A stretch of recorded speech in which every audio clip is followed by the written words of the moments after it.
Chapter 34. Come near, you nations, and listen. Pay attention, you peoples.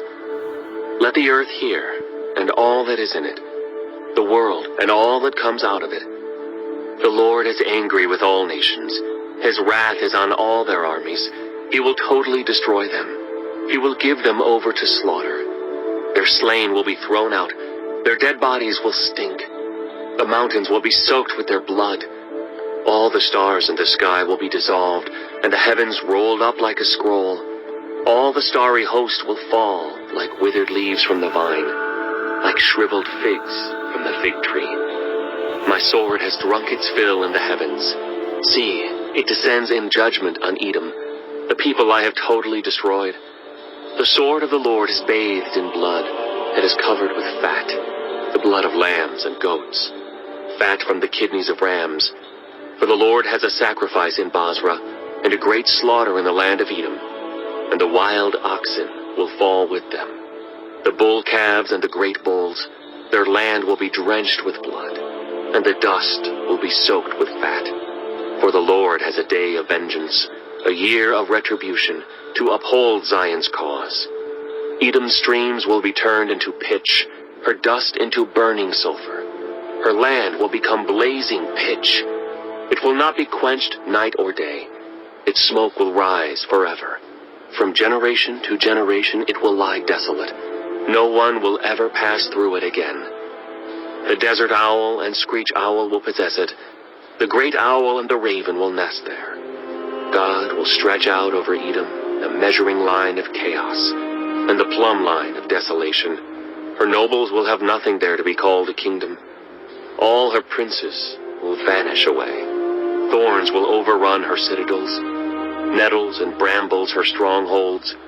She will become a haunt for jackals, a home for owls. Desert creatures will meet with hyenas, and wild goats will bleat to each other. There the night creatures will also lie down and find for themselves places of rest. The owl will nest there and lay eggs.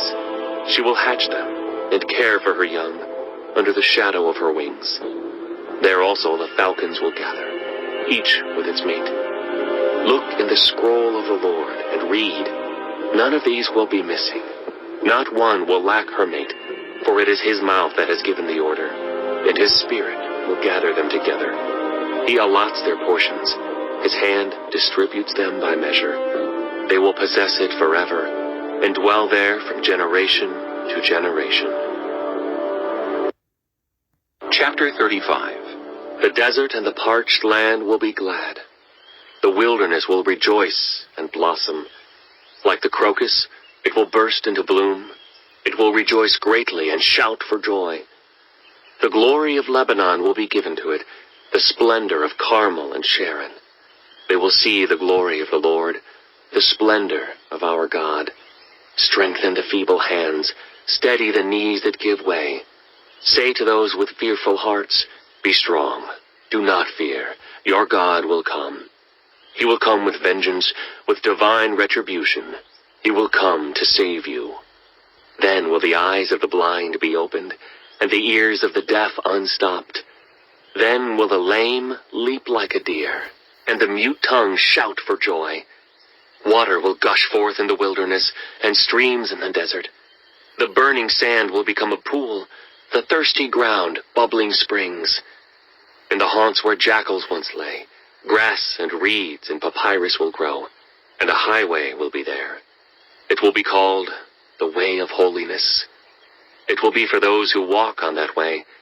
The unclean will not journey on it. Wicked fools will not go about on it. No lion will be there, nor any ravenous beast. They will not be found there, but only the redeemed will walk there, and those the Lord has rescued will return. They will enter Zion with singing. Everlasting joy will crown their heads. Gladness and joy will overtake them, and sorrow and sighing will flee away. Chapter 36. In the 14th year of King Hezekiah's reign, Sennacherib, king of Assyria, attacked all the fortified cities of Judah and captured them. Then the king of Assyria sent his field commander with a large army from Lachish to King Hezekiah at Jerusalem. When the commander stopped at the aqueduct of the upper pool on the road to the launderer's field, Eliakim, son of Hilkiah, the palace administrator, Shebna the secretary, and Joah, son of Asaph the recorder, went out to him. The field commander said to them, "Tell Hezekiah, this is what the great king, the king of Assyria, says. On what are you basing this confidence of yours? You say you have counsel and might for war, but you speak only empty words. On whom are you depending that you rebel against me? Look, I know you are depending on Egypt, that splintered reed of a staff which pierces the hand of anyone who leans on it. Such is Pharaoh, king of Egypt, to all who depend on him. But if you say to me, we are depending on the Lord our God, isn't he the one whose high places and altars Hezekiah removed, saying to Judah and Jerusalem, you must worship before this altar? Come now, make a bargain with my master, the king of Assyria. I will give you 2,000 horses if you can put riders on them. How then can you repulse one officer of the least of my master's officials, even though you are depending on Egypt for chariots and horsemen? Furthermore, have I come to attack and destroy this land without the Lord? The Lord himself told me to march against this country and destroy it." Then Eliakim, Shebna, and Joah said to the field commander, Please speak to your servants in Aramaic, since we understand it. Don't speak to us in Hebrew in the hearing of the people on the wall. But the commander replied, Was it only to your master and you that my master sent me to say these things? And not to the people sitting on the wall, who, like you, will have to eat their own excrement and drink their own urine? Then the commander stood and called out in Hebrew, Hear the words of the great king, the king of Assyria. This is what the king says. Do not let Hezekiah deceive you. He cannot deliver you. Do not let Hezekiah persuade you to trust in the Lord when he says, the Lord will surely deliver us. The city will not be given into the hand of the king of Assyria. Do not listen to Hezekiah. This is what the king of Assyria says. Make peace with me and come out to me. Then each of you will eat fruit from your own vine and fig tree and drink water from your own cistern, until I come and take you to a land like your own, a land of grain and new wine, a land of bread and vineyards. Do not let Hezekiah mislead you when he says the Lord will deliver us. Have the gods of any nations ever delivered their lands from the hand of the king of Assyria? Where are the gods of Hamath and Arpad? Where are the gods of Sepharvaim? Have they rescued Samaria from my hand? Who of all the gods of these countries have been able to save their lands from me? How then can the Lord deliver Jerusalem from my hand? But the people remained silent and said nothing in reply, because the king had commanded, Do not answer him.